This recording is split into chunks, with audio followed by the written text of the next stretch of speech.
नमस्कार. आज आपण एक अशा प्रवासाला निघणार आहोत जो अत्यंत गूढ, अलौकिक आणि तितकाच पवित्र आहे. आजच्या या निरूपणात आपण श्रीपाद श्रीवल्लभ चरित्रामृत या महाग्रंथाचा तो अद्वितीय वारसा उलगडणार आहोत, जो साक्षात परब्रह्माच्या प्रगटीकरणाची साक्ष देतो. हा ग्रंथ म्हणजे काळ आणि वेळेच्या पलीकडचं एक सत्य आहे. पण शेकडो वर्ष लपवून ठेवलेला हा ग्रंथ आजच्या काळात आपल्यासाठी नेमका का महत्वाचा आहे? चला तर मग या रहस्यमयी आणि भक्तिमय ऊर्जेचा आपण स्वतः अनुभव घेऊया. आता जरा कल्पना करा, एक असा प्राचीन हस्तलिखित ग्रंथ जो मानवी स्पर्शापासून दूर राहावा म्हणून साक्षात स्वर्गीय गंधर्वांनी पृथ्वीच्या गर्भात अत्यंत खोलवर नेऊन लपवला. हे ऐकायला एखाद्या दंतकथेसारखं वाटेल, पण खरं तर ही एका परमोच्च सत्याची नोंद आहे.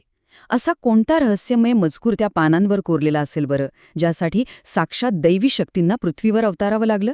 याच गूढ प्रश्नाचं उत्तर शोधण्यासाठी आज आपण या ग्रंथाच्या अगदी मुळाशी जाणार आहोत. या संपूर्ण अद्भुत कथेची सुरुवात होते ते शंकर भट्टांच्या एका दिव्य दर्शनापासून.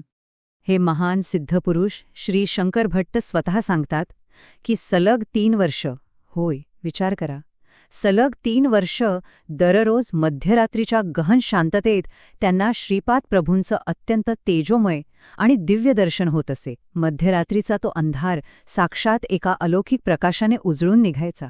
सलग 3 वर्ष मिळालेला हा साक्षात ईश्वरी साक्षात्कार खरंच आपल्या मानवी बुद्धीच्या आकलनशक्ती पलीकडचा आहे, नाही का? आता हे काही फक्त दर्शन नव्हतं, तर ती एक सर्वोच्च आध्यात्मिक अवस्था होती. शंकर भट्टांनी हे सगळे योगानुभव अत्यंत निष्ठेने एका ग्रंथाच्या रूपात लिहून काढले. त्यांनी पाहिलेलं ते तेजोमय स्वरूप, ऐकलेले ईश्वरी शब्द आणि अनुभवलेली ती प्रखर स्पंदनं, हे सगळं त्यांनी अत्यंत काळजीपूर्वक शब्दांत मांडलं. ज्ञान आणि अनुभूती जतन करण्याची आपली ही प्राचीन पद्धत खरोखरच किती थोर आहे. आणि अशाच प्रकारे श्रीपाद श्रीवल्लभ चरित्रामृत या महाग्रंथाच्या मूळ संस्कृत संहितेने आकार घेतला. पण या ग्रंथाचं नशीब काही वेगळंच होतं. ग्रंथ पूर्ण झाल्यानंतर एक अत्यंत आश्चर्यकारक घटना घडली. हिमालयाच्या बर्फाच्छादित शिखरांवरून एक रहस्यमय योगी अचानक तिथे आले आणि त्यांनी तो पवित्र ग्रंथ स्वतःसोबत नेला. पण शंकर भट्टांना याचा अजिबात धक्का बसला नाही, कारण त्यांच्या मते हे सर्व साक्षात श्रीपाद प्रभूंच्या इच्छेने आणि त्यांच्याच आज्ञेने घडत होतं. हा ईश्वरी योजनेचाच एक भाग होता. इथूनच या मूळ ग्रंथाचा तो अद्भुत आणि रोमर्षक प्रवास सुरू होतो. पहा, हा सगळा प्रवास मुख्यत्वे 3 टप्प्यांतून गेला.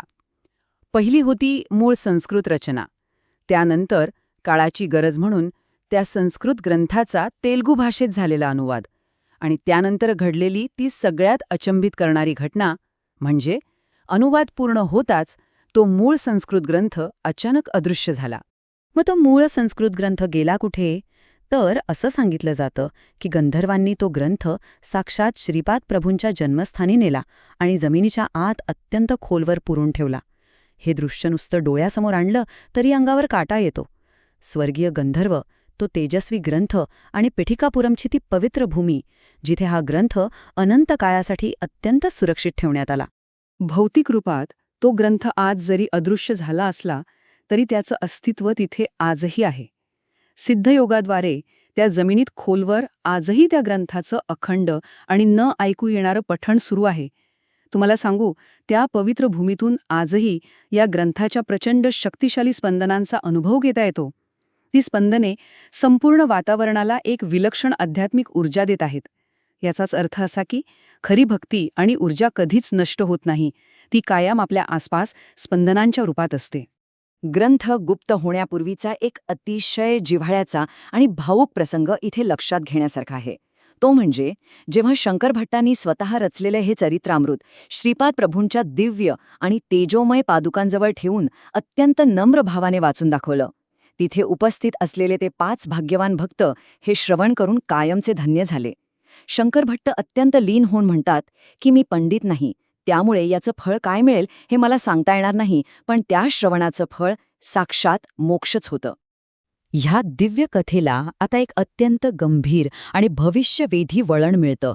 ते म्हणजे 33व्या पिढीतील ती अद्भुत भविष्यवाणी. काळाचं हे चक्र जरा समजून घेऊया.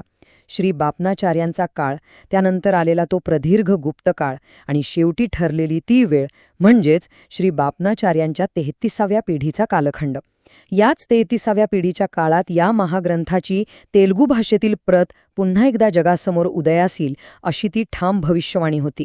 ज्या भाग्यवंत व्यक्तींना हा ग्रंथ उजेडात आणण्याचं भाग्य लाभेल त्यांच्यासाठी काही अत्यंत स्पष्ट आणि पवित्र सूचना दिलेल्या होत्या. त्यांनी सर्वप्रथम श्रीपाद प्रभूंच्या जन्मस्थानी जावं, तिथल्या महासंस्थानाच्या पवित्र परिसरात या ग्रंथाचे संपूर्ण भावनेने पारायण करावे आणि अखेरीस तो ग्रंथ साक्षात श्रीपाद प्रभूंच्या चरणी अर्पण करावा. ही एक अत्यंत अचूक अशी आध्यात्मिक प्रक्रिया होती. आता यातला सर्वात मोठा चमत्कार आहे का?